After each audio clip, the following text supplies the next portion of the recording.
Just where is it? I'm going to take you there. Now, are you going to stop playing games, or do I have to end your story too? What story is that, Charlie? Is that the story of the little girl who lived down the lane? Is it?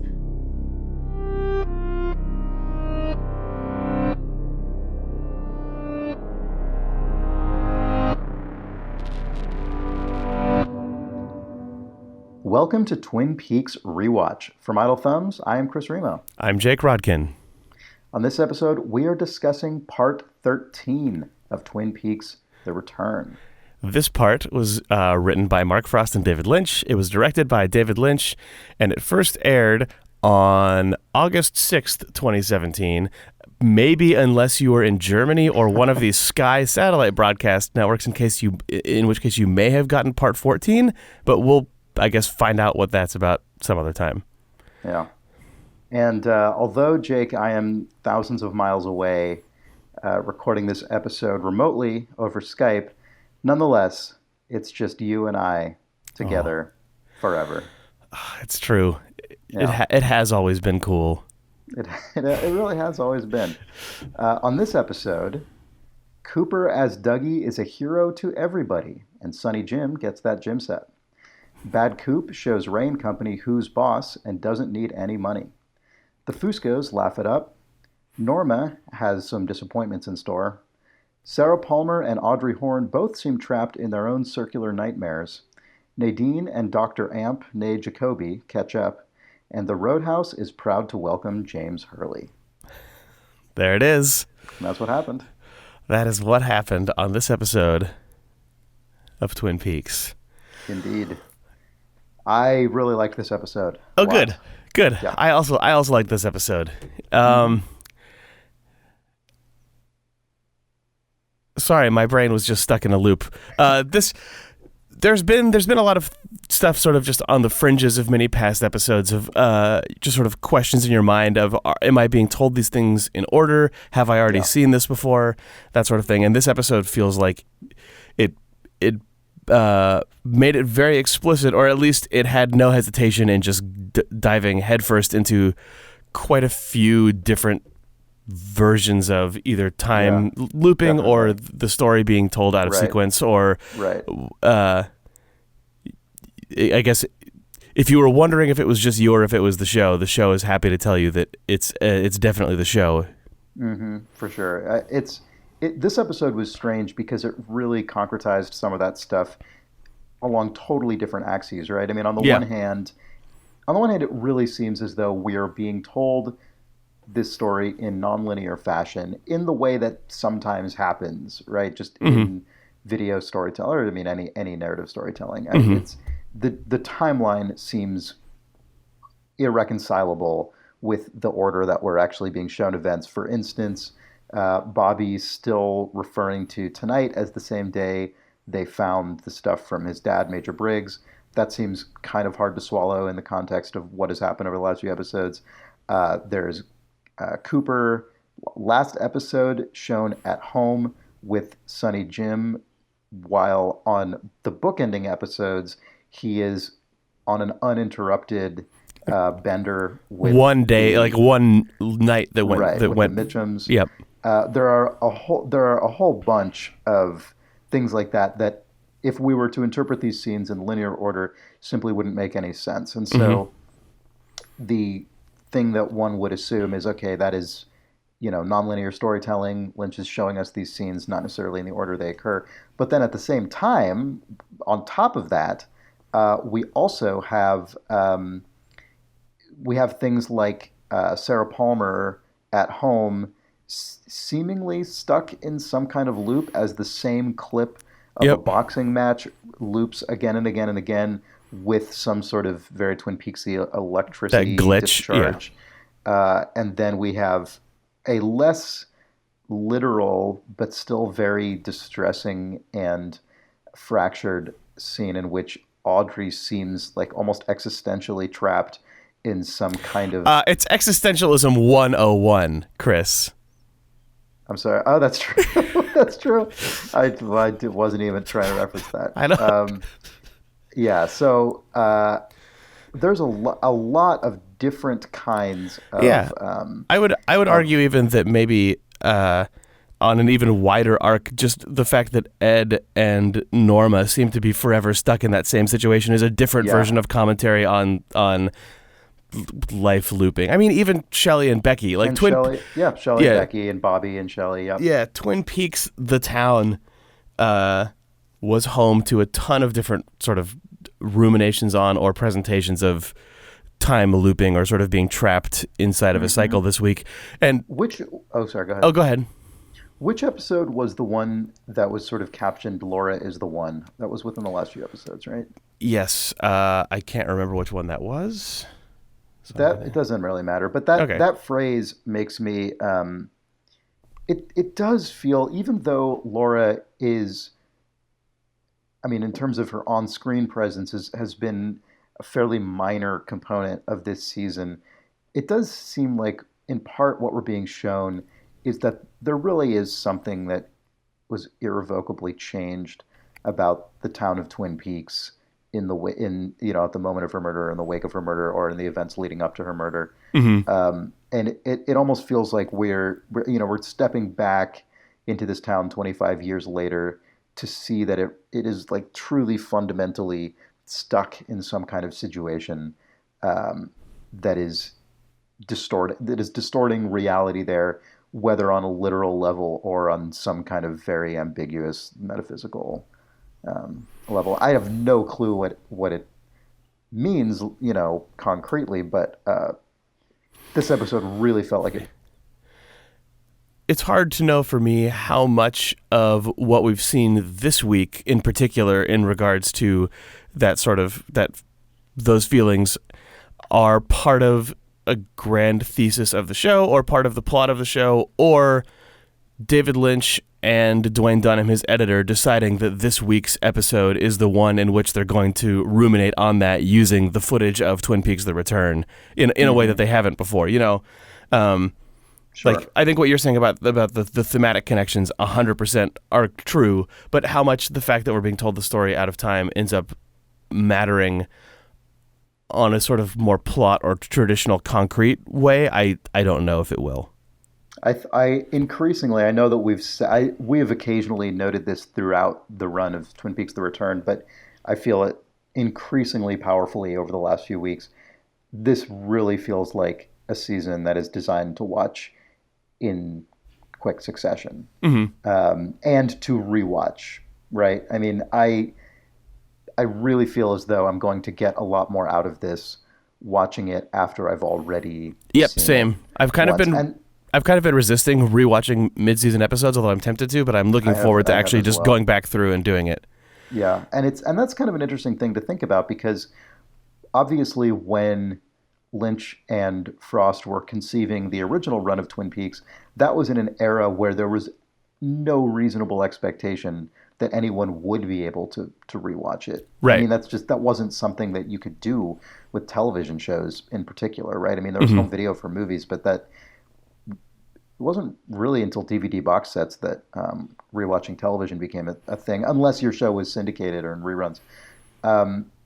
But this time, obviously, Lynch knows that technology is such that people will be able to rewatch this thing instantly if they want to. Right. The moment the season's done, or individual episodes immediately. Yep. Oh, by the way, Laura is the One was episode 10, which is the one in which Richard Horne ransacks his grandma's house. Okay. All right. All right. Well, yeah. So that was kind of my overall thoughts about this episode, which I did really enjoy. Overall, and as with everything else in Twin Peaks: The Return, it's really hard to know what to conclusively say about any of those things just yet. It is an episode watching it in order that it seems like in the cycle of Twin Peaks season 3, you get a couple episodes in a row that build almost impossible to deal with levels of heightened uncertainty about what you're watching or if any of it is going to actually make sense. And then you get a sort of pressure release episode. This episode was kind of split the difference on that, but I feel like the Audrey stuff and the sort of weirdness of Twin Peaks, the town in this show, this episode did a good job of like being a like, no, it's okay. Actually, this stuff has a purpose for existing. Yep. You want to talk about everything inside of this episode now? Yeah. So you want to start off with Cooper and Lucky Seven and the Mitchums and Jamie and Sonny and all that whole thread. Yep. I thought this was hysterical. The stuff with the conga line and stuff. Yeah, the crazy jackpot sort of music that was going bananas that whole time. Also, really quickly, this episode opened with an establishing shot of the statue of the guy from the FBI story outside. Just a minor note. But yeah, this episode, or rather this episode's treatment of Cooper as Dougie really made. I don't know what exactly to make of the fact that Dougie, as people in the world know him, is increasingly just hailed as essentially a brilliant hero by basically everyone. It just kind of cracks me up. I don't know if that is mainly a gag or mainly sort of trying to reflect that Cooper is, there's something about something deep in his soul or consciousness that, or subconscious, I guess, that, makes him sort of a heroic figure regardless of his circumstances, or if that's just nothing and it's just a hilarious, weird thing. But this episode was the high point, even more so than I think when he was out at dinner with the Mitchums, of people in this world hailing Dougie as a man of incredible integrity, intelligence, and honor. It definitely keeps stacking higher and higher at this point, but it doesn't feel like it's stacking higher and higher in a way that is preparing for a fall. It seems like it's just going. It does not. It does not. It's just going. It doesn't feel precarious. It feels very matter of fact. Yeah. Yeah. Yep. So, at this point, it seems pretty clear to me that just on a plot level, the Mitchums are, with respect to everything going on with Lucky Seven and the insurance racket, are entirely innocent in this matter and are basically just like fun. They really are basically the Horns. I guess actually the Horns really did more heinous things than we actually are aware of the Mitchums. As far as we know right now, the Mitchums' on-screen presence seemed like it. Yeah, like they started off as bad guys, and in their own professional lives, they might be cold-blooded, terrible people. But in terms of like everything we actually know, they seem to have been innocent in this matter and are just really stoked. Yep. Yeah. So that kind of cracks me up. Buying everyone presents, playing at first I thought that music was supposed to be coming out of a boombox, but it's just that they were holding silver gifts. At first I thought that it was a wound, but it turned out to be a bandage. It was a bandage. That music, it was apparently a sped up old Badalamenti track. Yeah, it was, according to someone on the Idol forums and the Twin Peaks Rewatch thread for this episode, they slowed it down and say that it kind of sounds like the brushes from the Bookhouse Boys from the original soundtrack with some strangely cut piano stuff over it. Okay. Yeah, the effect was really good and hilarious, I thought. Yeah, it sounded kind of like weird casino audio, or like the fact that it was sped up drums and stuff augmented on top of it did make it sound like Square Pusher or some like weird drum and bass thing as well, where someone was just with like something very mathy. Yeah. Yeah. Well, we get the. I don't know if there was anything. Oh, you know what we should mention actually is the stuff with Mr. Todd in Vegas, who Anthony from Lucky Seven calls, Anthony Sinclair, to sort of say this is all a disaster, everything's going wrong. Yep. And Todd gives him one day to remedy the situation. Yep. Before we cut back to the Jones house, where we see the gym set be delivered and Janie gets her new BMW, and she is just completely overcome. She's really everyone is very overcome and celebratory in this entire thing. Cooper's boss at Lucky Seven is also the happiest dude in the entire world about all of this. I know, it's very good. But yeah, Janie E is overcome. Her how does she describe her old car repeatedly? Oh, she says like we It's drive terrible cars. Her terrible car is no more. She Yeah. now has a car that she loves, She now has a sweet car. and that gym set to put in the backyard. So, just to sort of cap off the bit with Janie, she says, "Dougie, I love you so much," and then Cooper sort of mouths something. He doesn't actually say anything. Was it clear to you what he was mouthing? I couldn't read it. Yeah, but I couldn't quite tell. In any case, He probably said, "I'm real- Agent Dale Cooper. I'm Agent Dale Cooper. The good Cooper is trapped in the lodge. Write this in your diary." Is probably what he said. Right. That's probably it. The centerpiece of that entire sequence is the incredible shot in the backyard of Sonny Jim playing around on the gym set with that totally unnecessary arched. I know that blinking arch. That blinking string of arch. lights And and the spotlight. possibly not actually like real world spotlight. Unclear if that spotlight exists in It the was a scene David or if that is an Lynch. embellishment. David Lynch ass spotlight though. It was Very Lynchian. Yeah. That scene was so good. It was it was perfect in that way where it has this really heightened emotional feeling because of the way that David Lynch put the props in and the way that he lit it, but it also literally just looks like the Silver Mustang might have just stolen some stuff from Circus.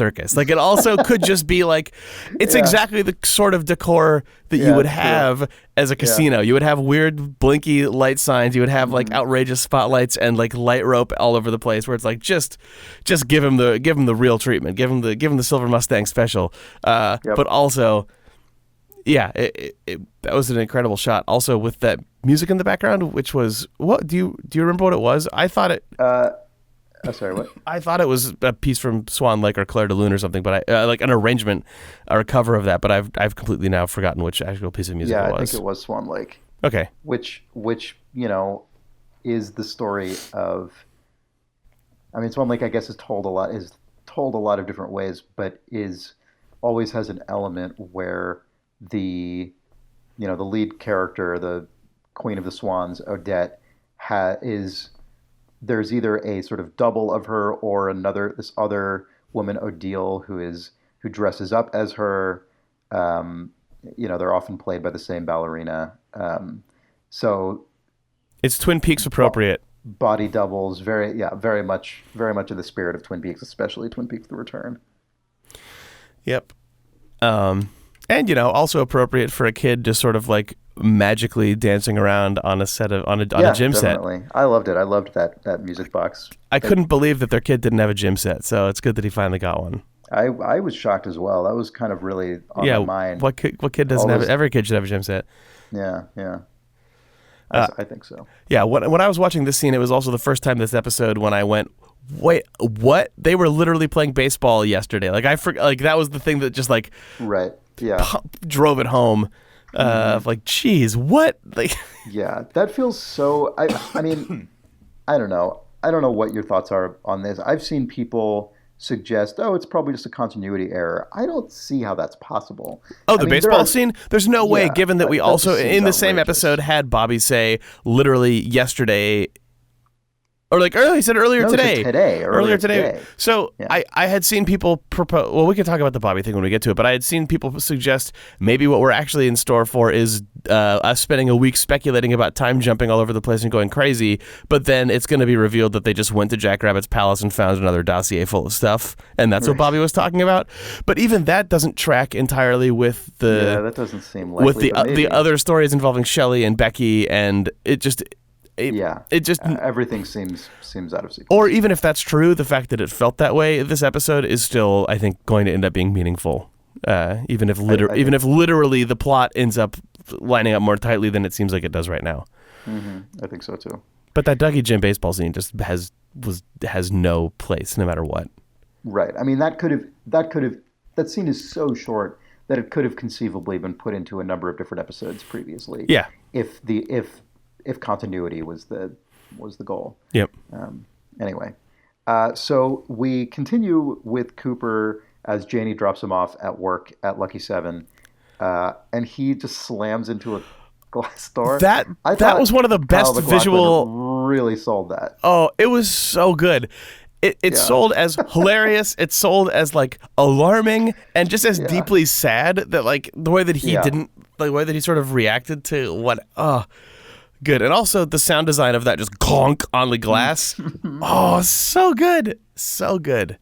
Also, it's a good detail that Anthony was standing there waiting for him and just watching that because I mean, so Anthony, you know, as we know from later in the episode, he just talks about how incredible Dougie is and how he saw right through him and this and that. But he's had lots of opportunities to directly witness Cooper just not function as a human being.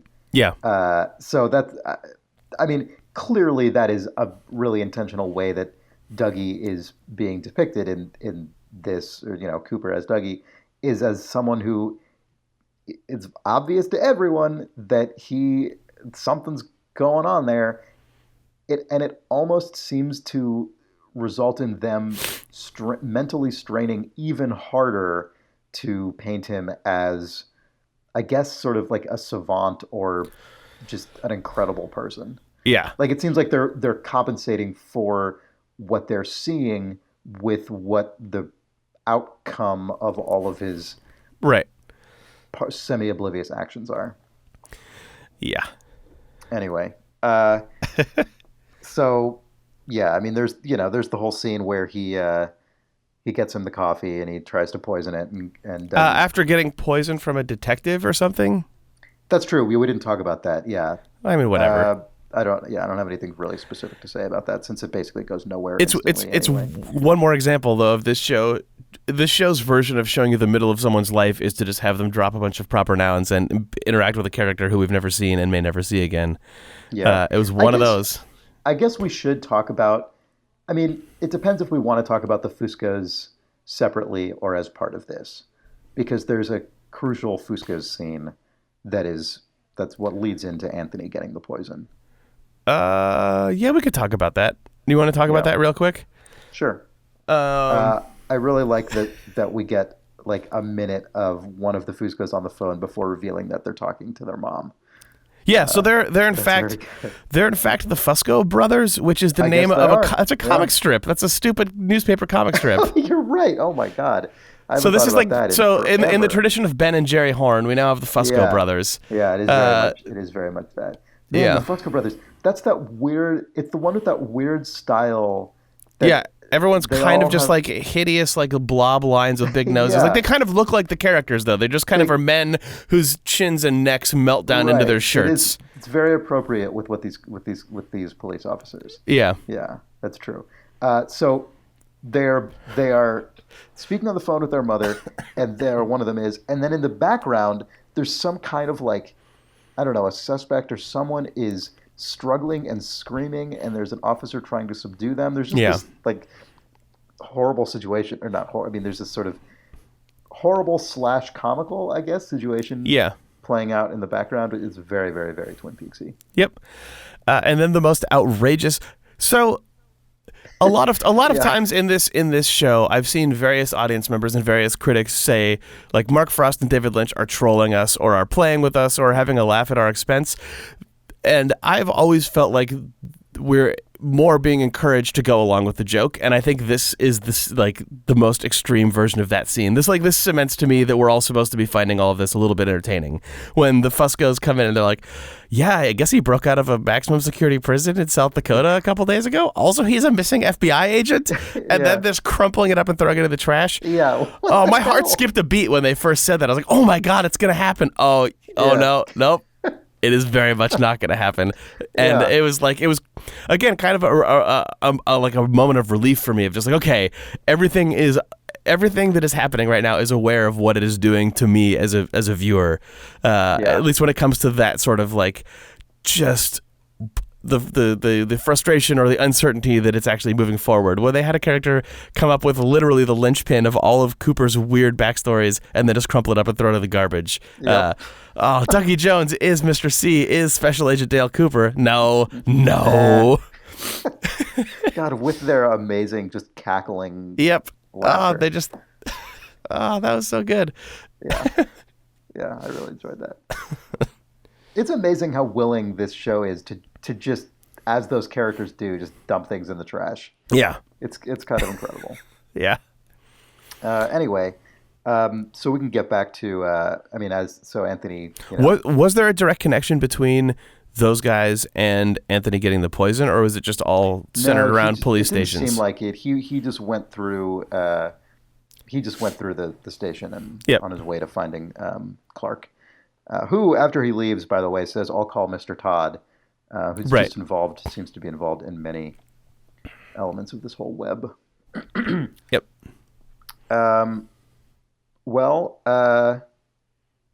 Did you have any general thoughts on that whole sequence with Anthony and Cooper and the coffee and the pie and the dandruff on? No, I wasn't sure. Everything? I wasn't sure what Dougie saw in the dandruff. I saw someone on the forum suggested it looked like an endless field of stars, which I thought was a hilarious. I kind of like that interpretation as well, because the way that he just sort of like touched it and did the weird pawing motion also reminded me of the woodsman, like just sort of mushing around Bad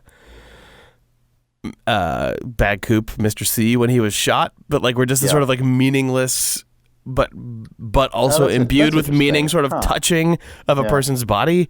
The way that I read it, and I think the stars thing is pretty compatible with this, and is an example of the general thing I took from it, was it felt to me like, you know, there's these little specks on the back of Tony's coat, and those would not be visible from, for instance, the entrance to the coffee shop, right? So Cooper walks out to go back to the table, and then as he approaches, these little specks become visible, and it just felt to me like seeing the trees within the forest, I guess. You know, like it's just a tiny little example of being in the world and some detail, some small element being revealed to you up close that was not visible farther away. And, the world is full of those things. That's literally everything, right? I mean, everything is like something containing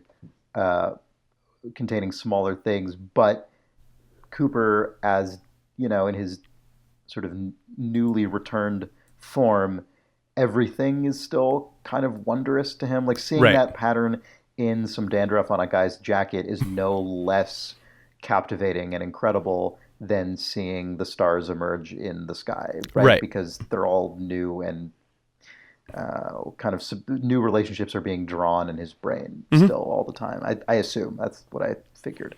That's kind of how it felt to me. Yeah. And I think seeing it as kind of a star field is very much an example of that. Yeah. I like it. Tony sees the errors of his ways and goes and pours the coffee into a toilet and apologizes, then throws the mug then throws the mug in the trash. Oh, that scene was very, very good.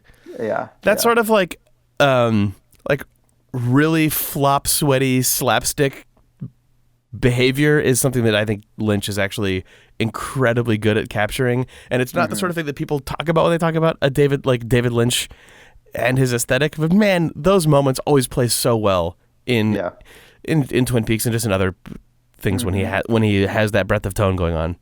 Yeah, I think that he is. I think the kind of director he is, and I'm not an authority on this, so I'm not going to claim that I'm speaking authoritatively. But we've talked a little bit about seeing video of David Lynch directing actors on the set and things like that, and it does seem like he's less of.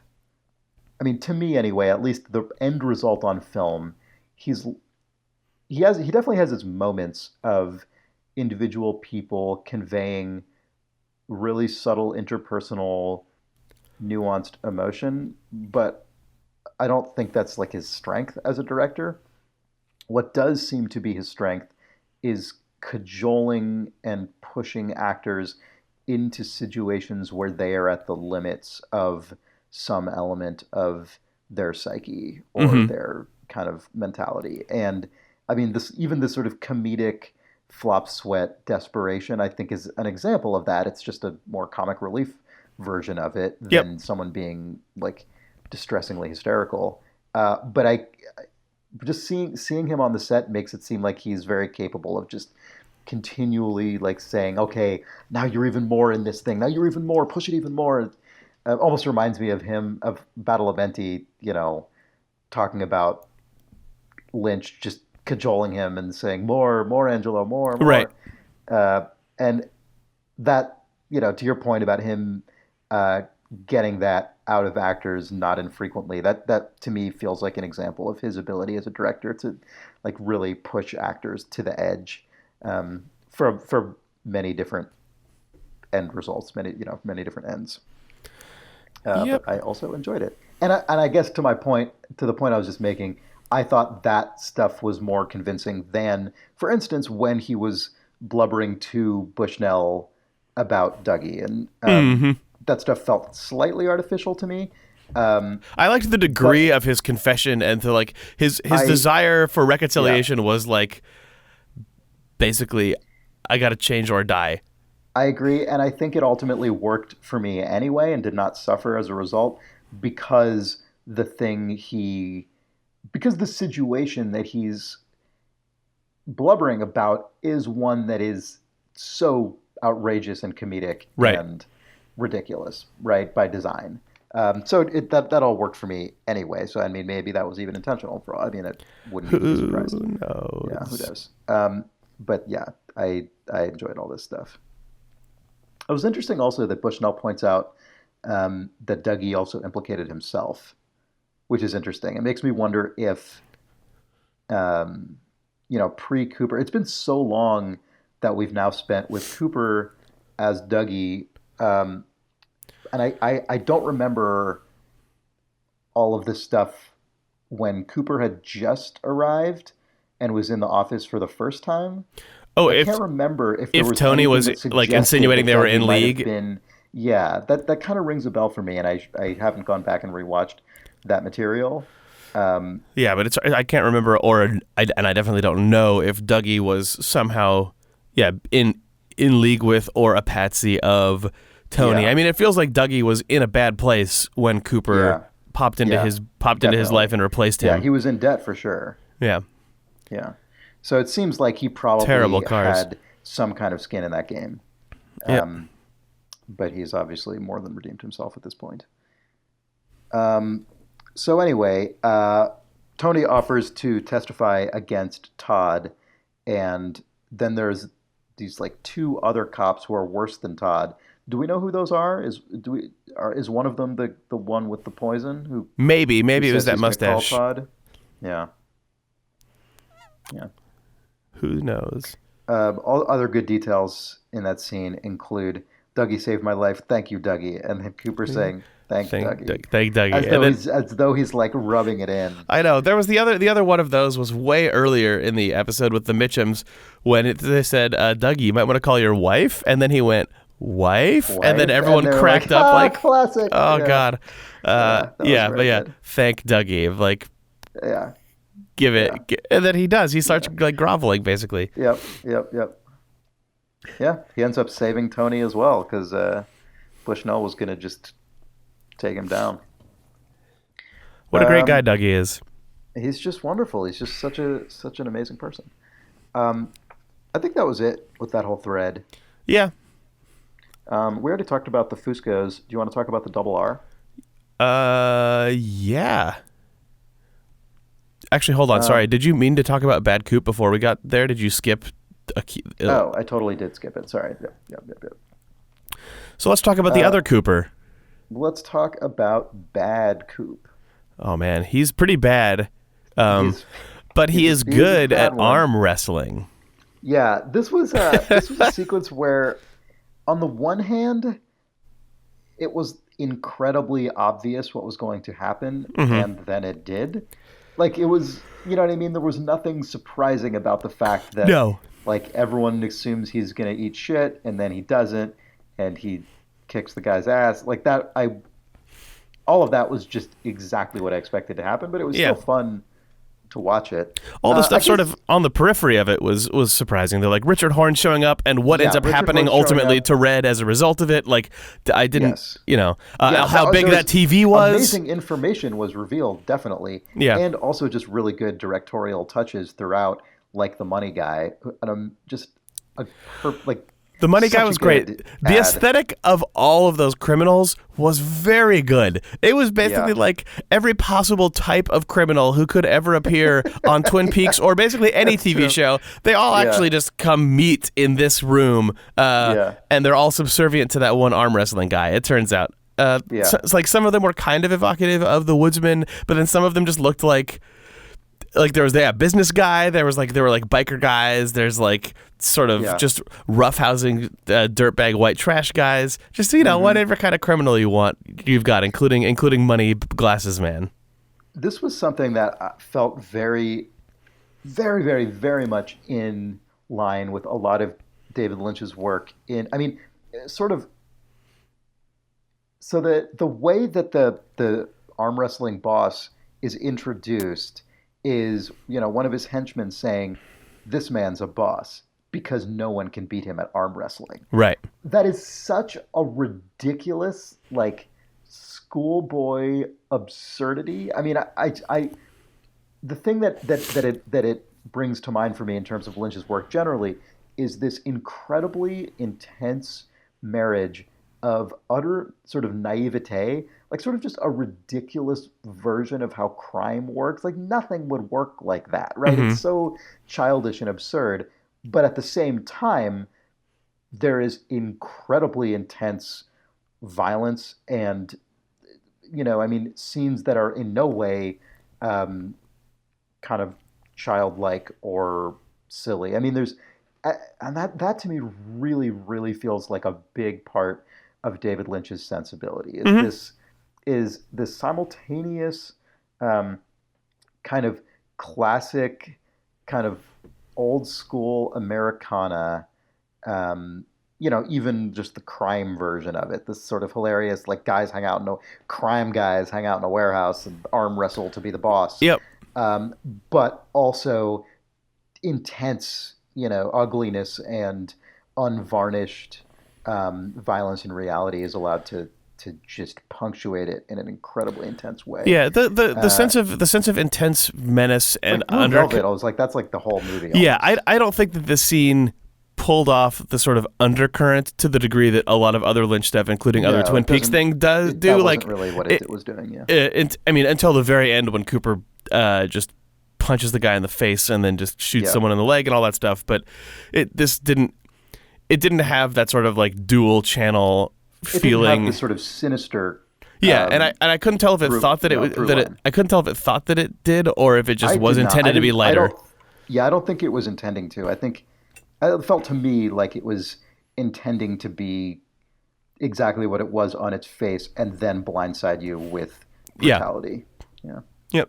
Because that's also, a lot of what this season of this show is kind of, like that. Mm-hmm. Where you just get these like punctuated moments of extreme viciousness. Yep.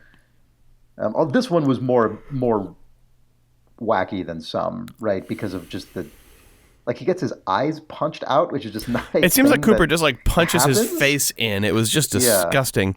Yeah, it was gross. But I enjoyed this whole thing. I enjoyed this whole absurd, ridiculous scenario.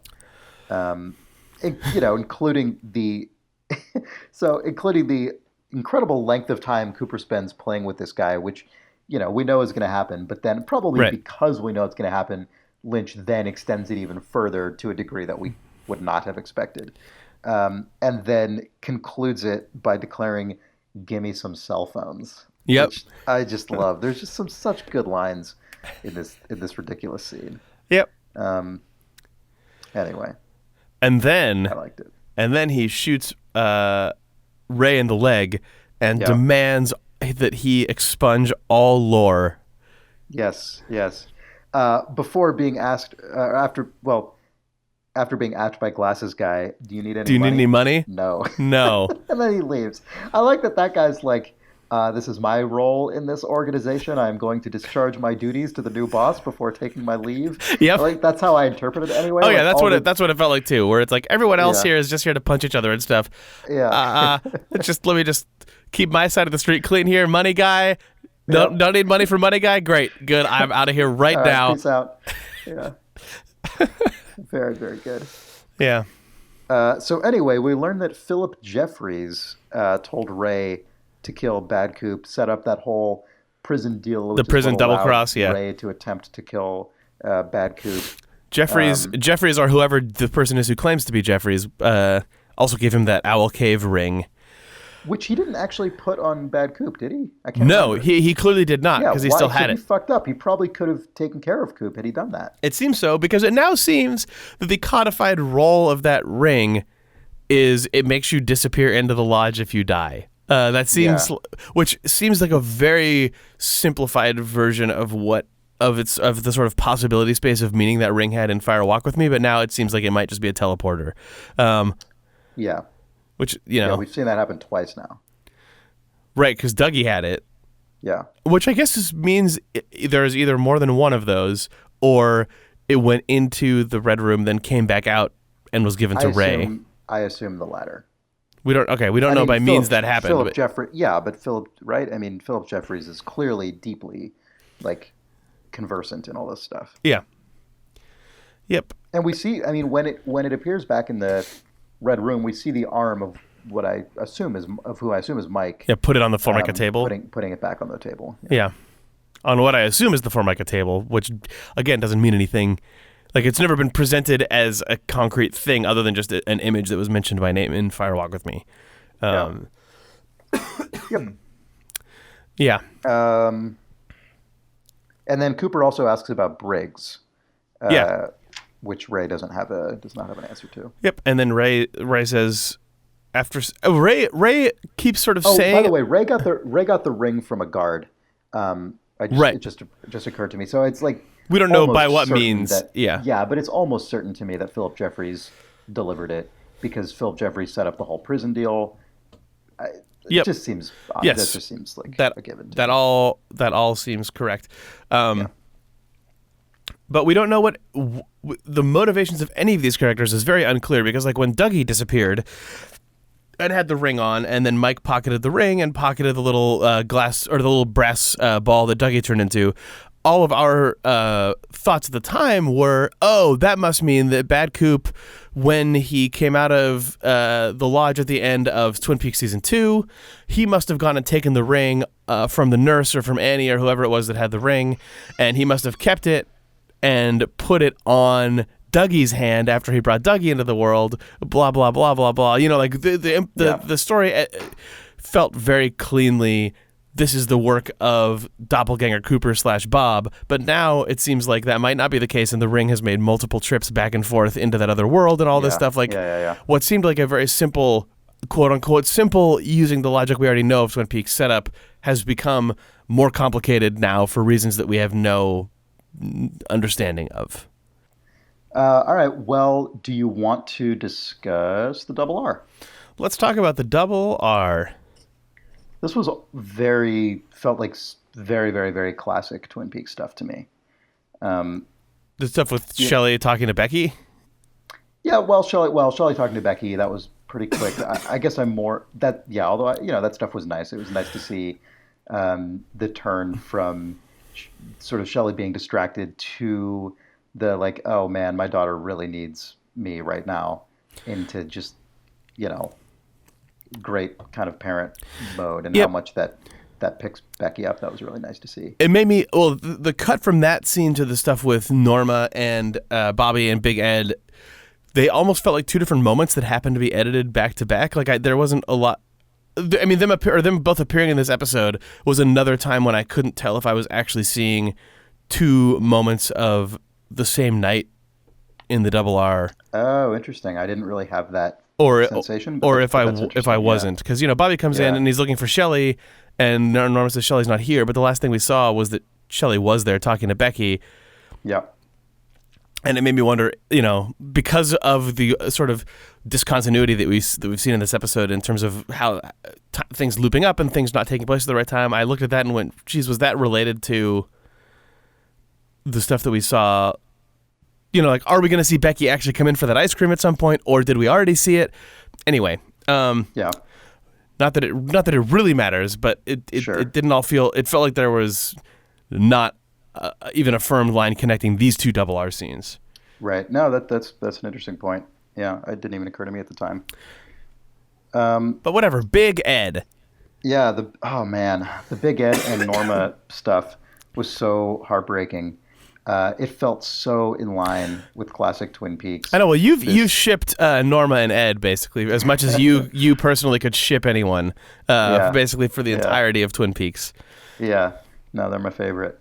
And this seemed entirely like just appropriate for those characters, right? This they have so much affection for each other still, but just like for some reason, even though they're both adults who are fully have agency in their personal and romantic lives, just they didn't get it together. It just didn't happen. It just never quite. Quite happens. Did you think that the note that Ed was burning at the end during the credits was a message that was meant for Norma, that he decided that it was just he was never going to give her?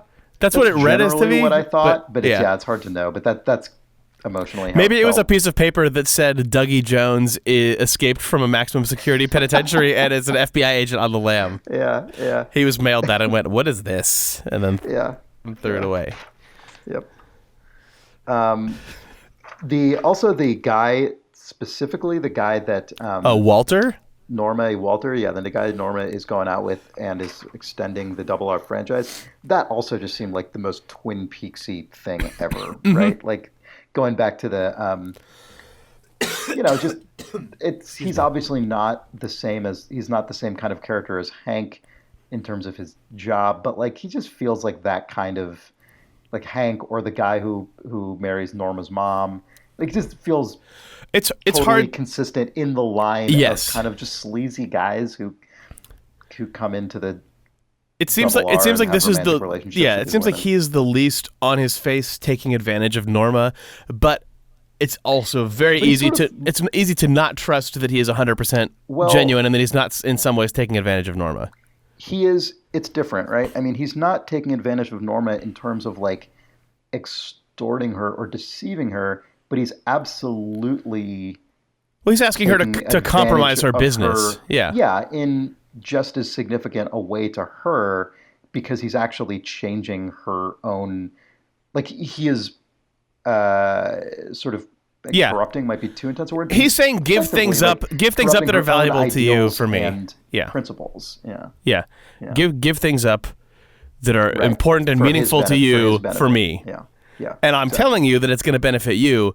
And maybe it will. Who's to say? In some way, but it will definitely benefit me. Is what he knows. He knows he's going to come out ahead, and all it'll cost is for Norma to give something up. Yes. A lot of people have pointed out that one of the functions of this scene, in addition to the dynamics between Norma and Ed, which I thought were sort of powerful on their own, but people on the Idle forums have pointed out that this draws attention to the fact that there are, sort of tiers of cherry pie, and this is a reminder that Cooper as Dougie has not yet eaten a true Norma cherry pie. That's true. He's not had the double R coffee or the double R cherry pie. So maybe that's it. Maybe that's what's going to wake Dougie up and we're going to get Cooper back. Finally. Yeah, right. I didn't have any other specific observations about this stuff, but I did. I did have one other observation, which is that Big Ed has grown up to be David Lynch. He looks exactly like David Lynch, and his hair is styled the same way. I know. It cracks me up. He's got that like craggy, kind of deep, weathered, like very Norman Rockwell American face that David Lynch loves and also possesses. Right. And he has the side shaved wacky hair. Yeah, and he's got that raised up like sort of semi pompadour. Yep. Yeah, that was very amusing to me. Yeah. He looks great also. Big Ed looks really good. Yeah, he does. I was really happy to see him come back. I mean, just in general to see him come back, but also he looks great. In his final scene, which closed out the episode, a thing that some sort of very careful observers noticed and was pointed out to us is that when he's sort of looking wistfully off after lighting the match to burn the piece of paper, you can see his reflection in the window of Big Ed's gas farm, and his reflection goes out of time with him, and it's one of those things that's hard to know if that was a deliberate choice, if it was actually a visual effects error, because it looked like that scene had been actually composited together and wasn't actually filmed all in one piece. Like, it looked like the gas station outside might have been a plate that they green screened in.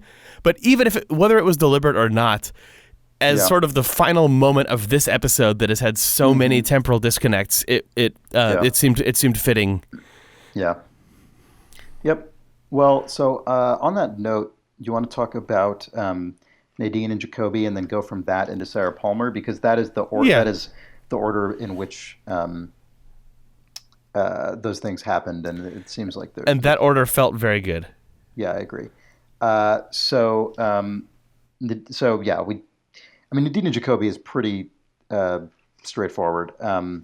Jacoby shows up at Run Silent, Run Drapes, Nadine's company, I guess because he was just driving by. And saw the golden shovel, and pounds on the brakes to be like, whoa, my golden shovel is on display in downtown Twin Peaks. Mm-hmm. And then the thing that we had sort of hoped, I think, is confirmed, which is that they don't really know each other, other than just sort of by being long-term citizens of Twin Peaks. But Nadine is just a huge fan of Dr. Amp. Mm-hmm. Dr. Jacoby, or should I call you Dr. Amp? Can I call you Dr. Amp? That's me. Yeah. So two of the weirdest weirdos of Twin Peaks. And it was a very stilted scene. It was a very kind of stiff scene, and it was. As is often the case in this show, it's hard to know specifically if that was intentional or not, but it definitely felt, in line with a lot of. It also makes sense, I guess, with two characters who are aware of each other's existence but are not actually good acquaintances. Yeah, but it also was probably two actors just thrown together and told to record this scene, not having had, not knowing the entire context of anything that they're doing or anything else. It probably is all of those things combining to create the effect that it creates. Yeah. And then, although it starts warming up when Jacoby starts telling that story about how 7 years ago he saw Nadine looking for a potato in the store during the storm, and she's just kind of like amused and happy that he remembers it, but it's also the weirdest thing to say, and then it just cuts. Yeah. Do you remember the line on which it cuts, or just? Well, she just says, "Oh," I think. Right. Yeah. I think so. Yeah. Yep. And then we cut to Sarah Palmer watching boxing. Watching the same several seconds of a boxing match, repeating. Did you think? Sorry. You describe it with a bell, and followed by this intense. By that. Yeah. Did you hope that for some reason it was a Bushnell boxing match that she was watching? But it's not clear to me. I know it's not about boxing to know if I should recognize that or not. In my imagination, it is definitely Dougie's boss. It's archival footage of Bushnell back in his fighting days. The scene. Something is obviously going very wrong with Sarah Palmer's existence. In a sort of Twin Peaks creepy reality is broken way. But as was pointed out, I think, on our forums and on a couple of write-ups I read, and also just what I thought about when reading it, it also did just feel like a good representation of her life cycle as sort of just an alcoholic who goes through a numbed routine. Like, she, even if that TV literally just looped all the time, the implication is she might not even notice it because it's just sort of a thing that's going on. Yeah, definitely. She's totally desensitized. Sorry. Oh, no, go ahead. I was just going to point out the nature of brutal animal footage she was watching a while ago. Oh, yeah. Yeah, she also she just seems to watch nothing but people just destroying each other.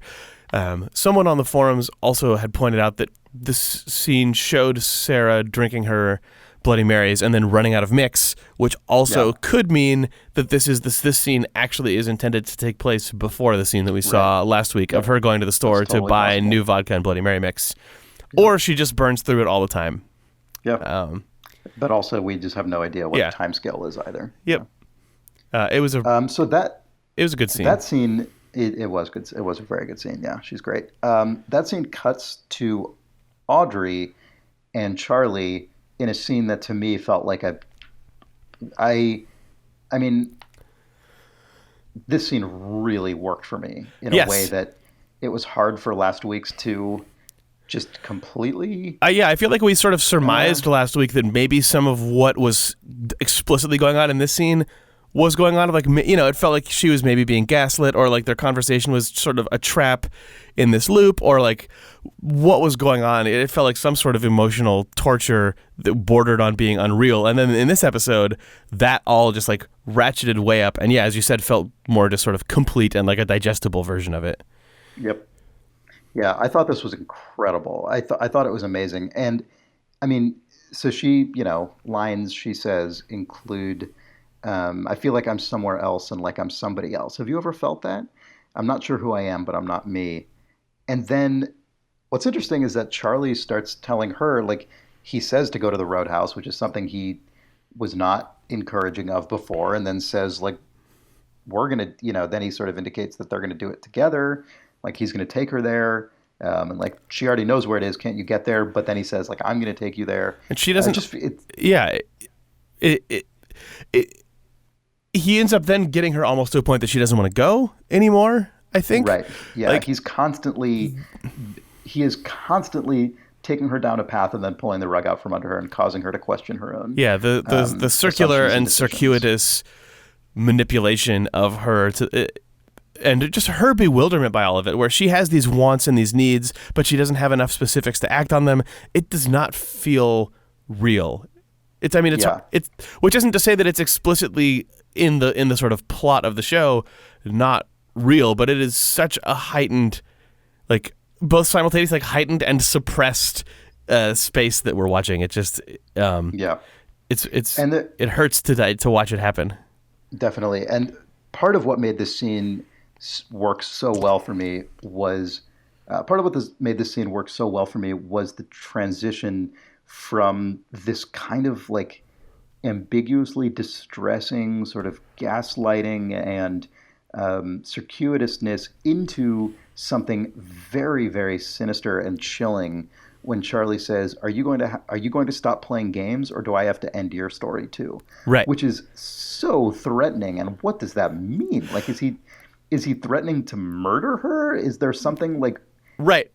Is he controlling reality? It's an incredible line, especially given all of the weird theories that were said about this in part 12, including she's just been trapped in an abusive relationship, full stop, and it's just like her life has actually been destroyed. She's actually been brainwashed and gaslit by this guy. Maybe she is in a coma and is in a nightmare, and this is some like just horrible nightmare influence on her. Or it was also proposed maybe she's in a fucked up soap opera. So so him saying I'm going to end your story is also the exact threat that a soap opera like showrunner gives to a leading actress.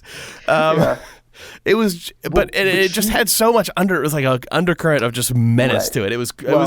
I said, "Oh shit!" out loud when he said that, because it just like I didn't know what it meant, but it hit me really hard. Yeah, for sure. And her response is she sort of simultaneously seems to kind of know what he's talking about, but also not know what he's talking about. Yeah. She's sort of confused, but also she says, "Is that the story of the little girl who lived down the lane?" Which is a really specific response to have. Right. Like that's a very specific collection of words. And I don't know what that means. Is that Laura Palmer? Probably not, but like... Right, or is it like just a story she knew as a kid? Right, is it a fairy tale? I mean, it kind of sounds like a fairy tale, right? Or is it a callback to some other threat that he made at some other point where he tells her the story of the girl who lives down the lane, and the moral of it is you should always stay in your house and never go to the Roadhouse. Right. And don't look for Billy. And then another thing she says is it Ghostwood here? Right, which is really. Or that's just like it feels like Ghostwood here, or something like that. I think you're. I thought. Does she just say it's really? Ghostwood here? Yeah, I thought she said, "Is it Ghostwood here?" Oh, okay. I could be wrong about that, but that was what I wrote in my notes. Okay. But anyway, in general, that is a I could be told I might be wrong about that. Sorry. Oh, she said it's like Ghostwood here. Yeah. Sorry, I think that's right.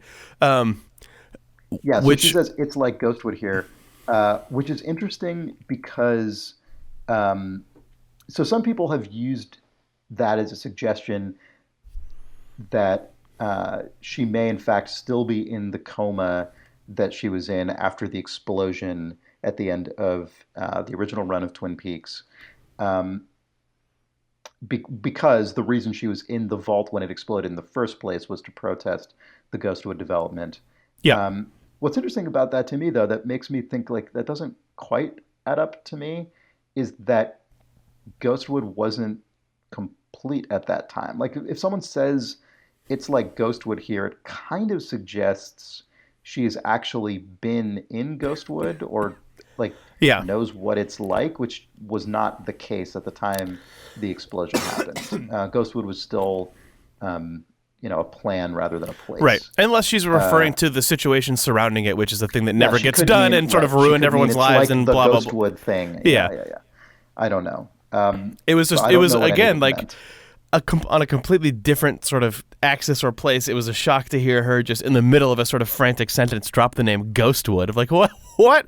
That's a thing that just you hadn't heard come out of any character's mouth in years and years. And it was interesting to hear that Audrey was briefly sort of fixated on it, or that it was on the tip of her tongue in that way. Like, yeah. Yeah. Well, there is one scene left to discuss, Jake. And I think you know what it is.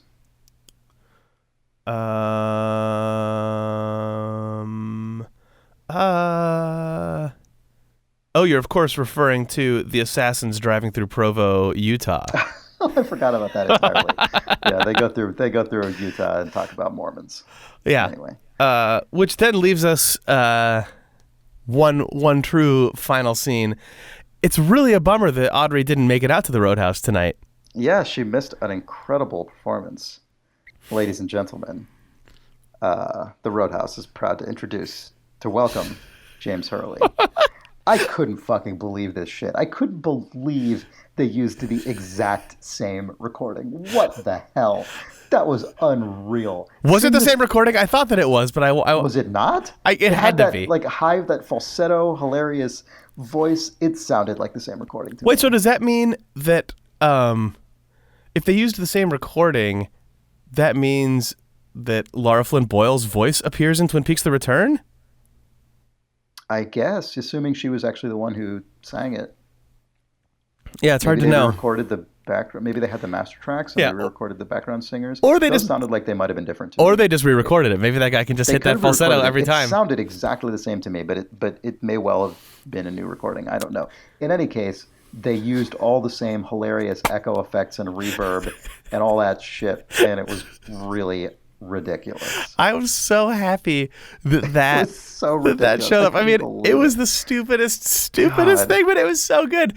It was, again, the like, you can take all of these things if you really want, as David Lynch and Mark Frost basically extending a middle finger to you or laughing at you or like getting a thrill out of putting people through things that they know they don't like, or what I think is more accurate is that they're just like, these are the things that are Twin Peaks. This is what Twin Peaks is. These are things that we enjoy about it. Like, just, I feel like we're all being invited in this version of Just You and I to like, let's just actually appreciate what this is together. Let's just all live in this moment of us being back in Twin Peaks and all of what that entails, including being together forever, just you and I.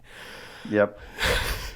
It was also there's that woman in the audience who is just losing it. I think she's the woman she saw James in the first episode that he was in. I think she was there. Yeah. Or one of the first episodes. Yeah. Second episode maybe. She loved it. She loves him. Well, he has always been cool. I mean, you can't disregard that fact. I was on the fence about whether or not James had always been cool, but now I know. One thing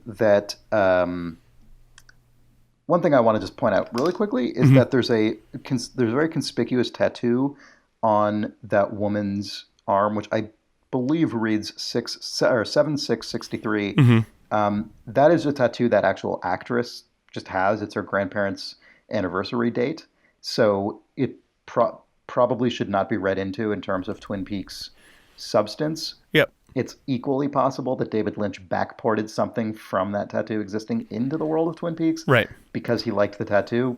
But it exists in real life. It's not. It's not makeup. Thing the actress already had. Right. It was. Yeah. It's in fact on her arm. I mean, the actor who played James already had that voice. Oh, that's another thing from the secret history of Twin Peaks. I remember we on our catch-up episode before Twin Peaks: The Return, we talked about how goofy it was that the actor who played Wyndham Earle actually knew how to play that flute and worked out the music for it. And then when he heard the final recording of it, they just put some Badalamenti synth in. Apparently, the actor who plays James can play the guitar and sing. This is from Reflections, not the secret history. I'm sorry, it's from Reflections, the oral history of Twin Peaks, which is a great book of interviews from cast and crew about the original run of the show.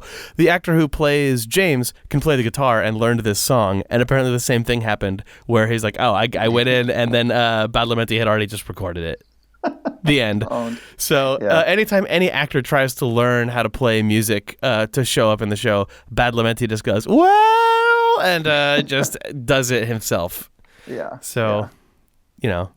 maybe this time he played it. He's like, I've found the exact guitar and amp settings Badalamenti used, and it's like his one parlor trick. This actor is that he can perfectly replicate Just You and I from the original run of Twin Peaks. Right. He's been practicing for 25 years. Yeah. It's so good that there's a scene in the Roadhouse that has a major known Twin Peaks character up on the stage instead of the Nine Inch Nails. I know. By the way, yeah, exactly. Gets equal sort of enthusiasm in the billing as the Nine Inch Nails. Also, as has been pointed out a couple times online, because of the weird temporal discontinuity of all of these things, there's a good chance that the Nine Inch Nails played at the Roadhouse right before James went on that same very night because of the way that all of the different events overlapped. That's true, actually. So maybe Trent Reznor opened for Always Been Cool James Hurley, who in the world of Twin Peaks like has a huge hit single that unfortunately for the Ferguson family, Maddie's not alive anymore, and I guess unfortunately for Donna Hayward, who doesn't seem to be around on the show anymore, James is just scooping up all the royalties. He doesn't have to pay those guys shit. Uncredited backup singers. He's got those new teens backing him up. Twin Peaks: The Return of James Hurley. Well, as much as I would love to go on about this scene forever and ever, I actually have to take off now. Okay. In fact, overtime. But this was a great episode. I enjoyed talking about it. I am looking forward to next week's episode. We have very few episodes left. 4 episodes left? 4 episodes. We have 3 weeks left. We have that is bonkers. Because we got 14, 15, 16, 17, 18. We have 5 weeks left. Okay, 5. Or we have 4 weeks left, 5 episodes left. Yeah. Also, sorry that I've been really low-key and funky sounding this week. I have a cold, so this is the best combination of Skype, Ramo, and sick Jake.